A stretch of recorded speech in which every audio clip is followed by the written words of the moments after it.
Oh, hi, y'all. Long time no see. Hope you had a good New Year and Christmas and all that other fun stuff. Say hi, Reaper. Hi. Oh, God, the little mustachy bits makes me look I've lost two teeth. They're there, I promise. Anyway, that's not why we're here. I've already lost my mind. It is like 10:30 at night, and if you can listen very carefully, I'm whispering because my kids are asleep upstairs, and I do not want to wake them, but I mean, I'm still basically peeking the microphone, so it should be fine.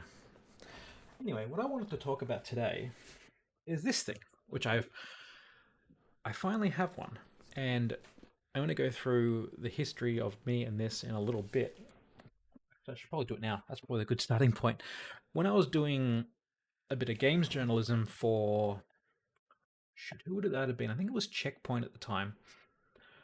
This was one of the articles that I was tasked with writing about, like just the whole experience of the adaptive controller, what Microsoft was doing, and I thought it was quite incredible how much they actually thought about it. And being able to write about all that stuff, it's like accessibility isn't something I have to worry about, so it's not a big issue for me. Like the most that's wrong with me is I'm an idiot, and they don't really cater for that usually, so that's fine. But um, yeah, having that kind of experience and reading the backstory about it was super cool. And to see Microsoft actually follow through with that, which is unusual for like such a big company. It's usually a game of numbers. There aren't going to be that many people in the grand scheme of things who are going to buy you know this guy over. I don't know where I put my controller. There it is. This guy. Actually, probably more of these are going to get sold than that. To be honest, considering that's $250 and it's a anyway. That's a story for another day. And I got to write about all this lovely stuff. Like they've even gone down to the level of the packaging and thought about how a person would go about opening it, like to make the person who needs this controller to be as self-sufficient as possible, which is fantastic. And I actually got it delivered this morning, and I got to experience that for myself. And this is the outer box that's come in. Um, Unfortunately, it's got a little bit of blood on it because, well, as I was trying to cut my address off it, I slipped with my knife and quite badly cut the top of my finger and bled everywhere. So that's fantastic. Don't do that. Um, but you got this little tag here, which was this tape came off pretty easily, and the box itself, single finger lift, and it all comes out, and it's all quite lovely. And usually, when you talk about unboxing stuff and the unboxing experience, it's much of a muchness. It doesn't matter, but in this particular case, it's as important as the product because that's part of the product. It's not just about getting the controller out. It's about someone who has to use a controller made for accessibility to get their accessible controller out. And the fact that they've put that much thought into it, and from what I remember, it was quite a lot of people and a lot of advocacy groups that came together for it. I wasn't going to do research again. I I'm bad at that, and I kind of went into this off the cuff. And honestly, that's not why I'm here.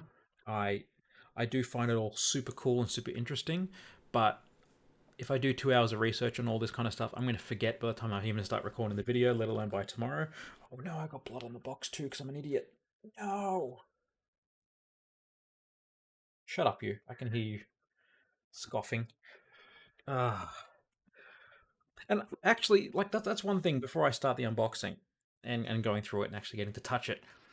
So I had a discussion with a friend of mine about this. Now, I'm a Xbox collector. I have controllers and games and all that kind of stuff. Like there's actually like three or four controllers just on that shelf over there. I got another one coming, which I'm looking forward to, and that's just another story as well. And I told him like I want to get one of these because to complete the set because I like Xbox controllers. And it started like a small debate of is it right to consider this a collectible, considering what it's for? And my thought is like, if I was to buy this after manufacturing had been stopped from a scalper and push up the prices, Probably not. Um, but this was from Microsoft. This is still in production. This is I bought it for RRP, which is like 130 Australian dollar dues. Um, and in my opinion, like it's not the same thing. They're not going to stop making these. I don't think anytime soon. They've been making these for the last 4 years, I want to say. And it's not a rarity. It's not anything like that. It's just a standard controller in their lineup. So I don't think I don't want to use the words in the wrong, but I don't think I'm in the wrong. But let me know what you think down below. I'm actually interested in that conversation as someone who doesn't necessarily need this. All I can see is my little. I need to trim my mustache. As someone who doesn't necessarily need this, I'm more interested in the tech and the collectible side of it. Yeah, I just want to know what you think. But anyway, so I wanted to see how much force and how easy it is to open all this kind of stuff. I assume it's pretty easy. I don't think it's going to be very hard to open, considering how hard it was to open the actual box it comes in. But like, this is super interesting for me to go back to that article once again. For some reason, I can remember that, but I can't remember anything else. I can remember the writing about this particular opening, like this one right here, and saying it was well done from what I've heard. Because obviously, I hadn't had hands on at that point, but it's just okay. That was pretty easy. You interested? It came off, and now it's a. Now it's, I assume it's a. I'm gonna just tilt this camera down. Oh god, it's sliding out. Okay, I'm down. Get my keyboard out of the way without turning off the recording. Um, so yeah, this is like already out of the box. Like, there we go. It's out. It's actually quite a lot heavier than I would have thought. A box of, like, I assume that's a USB-C cable. I'll go through that in a second. And that's it. And like a small instruction card with extremely large print, which I think's a decent idea.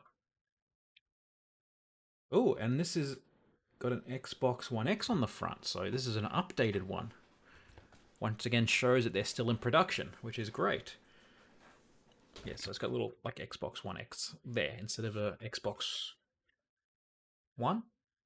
What the fuck are the Xboxes called? What's the newest Xbox called? Series. Xbox Series. Fucking hell. I'm an Xbox collector and I can't even fucking remember this shit. It annoys me. One, 360, could have just done 720. You could have just gone Xbox One, 2, 3, 4, but no. Xbox original, 360, One Series. Thank you. Anyway, apparently it works with any Bluetooth device, so it's just a standard Bluetooth. It's got little, which that is actually another thing I was actually really interested to try, is if that would work on a computer, because it's a Microsoft controller, and I mean my Elite controller is the only thing I use on my computer. I don't even have my Xbox set up at the moment because many reasons, but we won't go into that. Yeah, that was pretty easy to open as well. And that's just your standard fare massive ass USB-C cable, which is fantastic. You can never have enough USB-C cables these days. So yeah, that's like it sits together, but it's not like it's not too tough. I think I've put that back together wrong. I don't think it matters. Anyway. Yeah, I'm a collector. I gotta put it back together properly, or otherwise I'll get yelled at on the internet. Anyway. So yeah, all in all, um sorry. bit of a straw man happening there, but oh, you go this way. Let me get it back in this fucking box. There we go. The complete unboxing is once again it's as much a part of the product as this is, because it's made for someone. Ooh, it's made for someone who doesn't have full function. So being able to easily get it out of the box is part of the product. It's not part of the experience. It's actually part of the product itself, and it's been well thought through. And when I was, oh, that's like satisfyingly clicky. Like if I had to play a game with just like 2 buttons, I would honestly consider just plugging this in and using it. Like that's actually mental. I like that a lot. So you could probably see all these. If you don't know what this controller is, I'll go through it in a second in more detail what the actual controller is for. But it's pretty rigid actually. Like I don't want to bend it out of shape too much, but I don't think you'd have any trouble if you dropped it. I'm not going to test that because no. Wait, let's get this camera back up. I'm professional. Anyway, so just to give you a bit of context of size, this is your standard Xbox controller D-pad, which I've just pulled off my Elite. I'm going to place it next to... my goodness. I'm going to place it next to that D-pad. And I'm going to place it next to that Xbox button and all that stuff. And I'm going to place it in the middle of one of these buttons. These things are freaking huge. Now, the main point of this controller, in case you haven't gathered, is accessibility. So, up here, it looked like 3.5mm jacks. I want to say 3.5mm jacks. I don't have a 3.5mm jack to test. Maybe I do. Yes, it's actually a standard. I think it's just TS, not TRS. I'm not sure. 3.5mm jack for each of these, and each of them. Actually, you can probably see it written on the back better. Mapped to a corresponding button. So, what do we got? YXBA, right trigger, joystick, right bumper, right trigger, left trigger. Those ones look slightly different. They might actually be analog. Maybe. The actual jack looks bigger, so that actually might be some kind of analog trigger. Anyway, start and select. I don't know what they've called them now. I honestly don't care. They're start and select. X2 and X1, which I don't know what they would actually be. The hell would X2 and X1 be? I'll have to look that up. Xbox button, left bumper, left trigger, left joystick, sorry, push in, left thumbstick, then right, up, down, left. I know my right and left, shush. These 2 buttons here are mapped to A and B, and I'm assuming you can change that. And obviously you got Xbox Start Select, and I'm guessing this is a profile button, which I've got the same thing on my Elite controller. Never used it. It's meant to be so you can do trigger configurations, but I never used the triggers. But obviously on something like this, that would be much more relevant because you want to switch between different configurations for different games and not have to unplug 30 cables. I'm curious to what those ones are. It's also got a 5-volt in, which I don't know if that actually needs it to run. It might only be for charging. I'll have to look that up. Anyway, it's also got a headphone jack and a USB port for the left joystick and a USB port for the right joystick. From what I remember, you can actually plug in, what was it, the Microsoft Sidewinder USB joystick, like the really old school USB joystick, and use that. Because it is, big, it's not a thumbstick, it's an actual joystick. You get a bigger range of movement. And you can use your entire hand. You don't have to use just your fingers, so it's a lot easier for accessibility. But there are also a lot of different analog triggers and analog devices you can use for this. It's got quite a lot of compatibility, and just having a standard 3.5mm jack means that you can use more or less anything. There's no real restriction for what you can use, because, I mean, that's a fairly standard jack. I assume it's used a lot in accessibility. I'm not sure, but I mean, hooking up a huge button like this to a 3.5mm jack, if you have the button or you can buy the button, it's going to be pretty easy to get a 3.5mm jack onto it. And there are actually quite a few people. I saw a Logitech set of accessories for this, where it's like different types of buttons and stuff like that. But the main advertising material for this showed a lot of different proper accessibility equipments, even like the mouthpiece, this mouth squeeze that who had it? Stephen Hawking had that kind of thing running through one of these as well. So it looks like they've actually put in quite a lot of thought into it, which is amazing. The other thing it's got two different types of mounts on the bottom. That looks like an almost a standard headphone. Oh, not a headphone. I was going to say microphone. Actually, that's way smaller. But yeah, so I'm guessing two different mount points for one thing and one different mount point for like a stand or something, which is super cool. It's got, can't really see me doing it. It's got a non-slip base. It's got the nice little feet on it, and these like super easy to press buttons. Like that's I'm barely touching them. I'm guessing once again, in case you don't have a lot of strength, if you don't have a lot of movement, that's going to be the kind of thing that you want to have. I wonder if it's actually got any battery. How do I turn this thing on? Xbox button. Ooh. So I'm going to see if it actually connects to my Xbox controller adapter that I got plugged in my computer. Be good if it did. And there we go. Yep, and the game bar works. And it's actually got a full battery. It's convenient.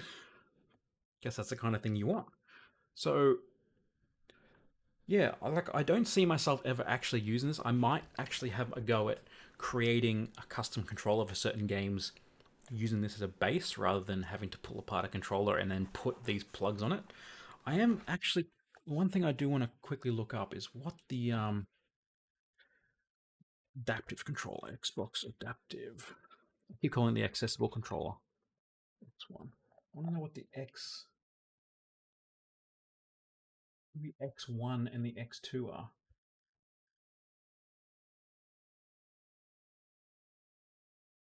Yeah, it was built with help from was it Warfighter Engaged, the Cerebral Palsy Foundation, the Able Gamers Charity, and Special Effect, the Gamers Charity, and many community members. So it's actually incredible what they've done.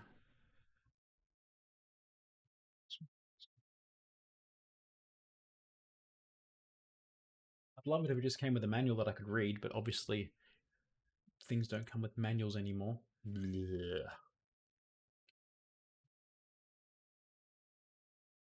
The list of external devices. So any USB 2 joysticks or HID gamepads work on those ones, so that's pretty incredible. Um, yeah, so the LTRT X1 and X2 jacks can accept analog inputs, but it doesn't tell me what X1 and X2 are.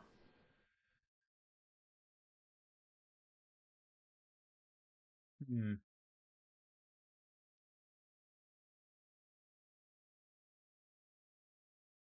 Okay, here we go.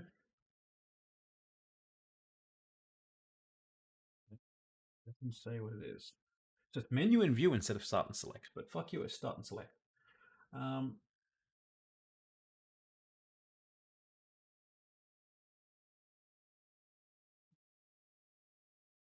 okay, so it says that that barrel jack is only needed if you have high-powered devices, such as a quad stick, which I've never heard of. I assume it's some accessibility thing. Probably why I've never heard of it. um, I'm guessing X1 and X2 are just like a plug something in and then you can remap it to be whatever you want. Which actually, do I have the accessory app installed? Xbox accessories. There we go. Let me just I'll do a window capture.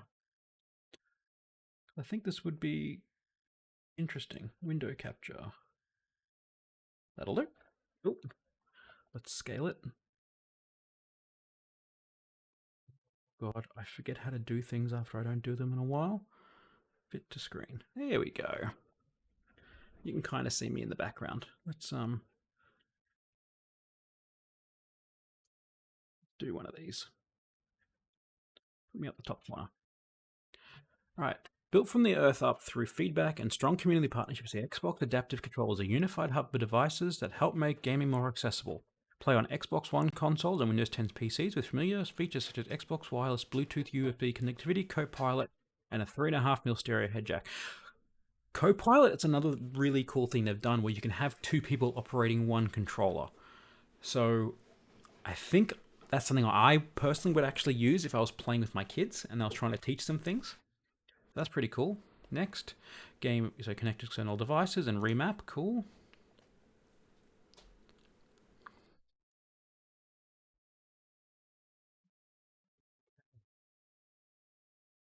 Yeah, okay.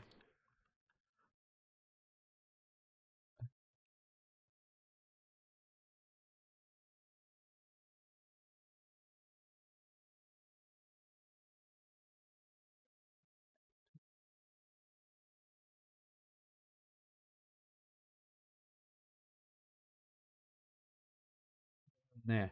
Okay, yeah, so it's just mapped to go forward and go back.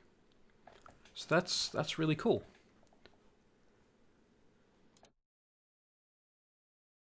Yeah, so they've just got two extra analog inputs in case you have some kind of other analog device that maybe you want to set it to the D-pads or something. I'd have to use it as a shift button. So it's got a lot of and yeah, and you can rename them, remap those ones. So it's well thought through. It's like from front to back. I think this is as cool as they made it out to be. Obviously, I don't have an issue where I need to use this, which I do appreciate that.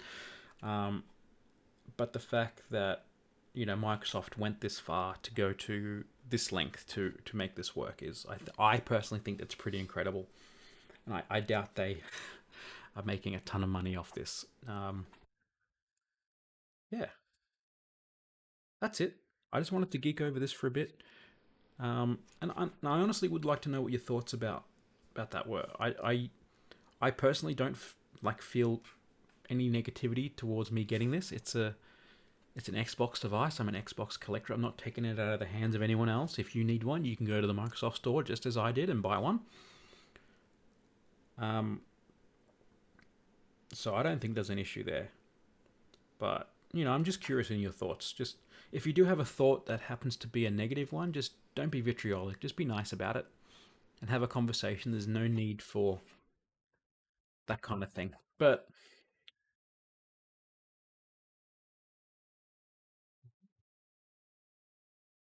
and fix my goddamn Elite controller, the piece of shit that it is. Anyway, I'm going to stop there. That was, Jesus Christ, 23 minutes. Okay. If you got it this far, if you made this far, thank you so much for listening. Um, and hopefully, I can get some conversation going about this thing because I think it's pretty cool. I honestly do think it's one of the cooler things that Microsoft have done. Um, but yeah, that's it. I'm going to pack this away and never use it again, probably. Have a good one. I'll catch you next time.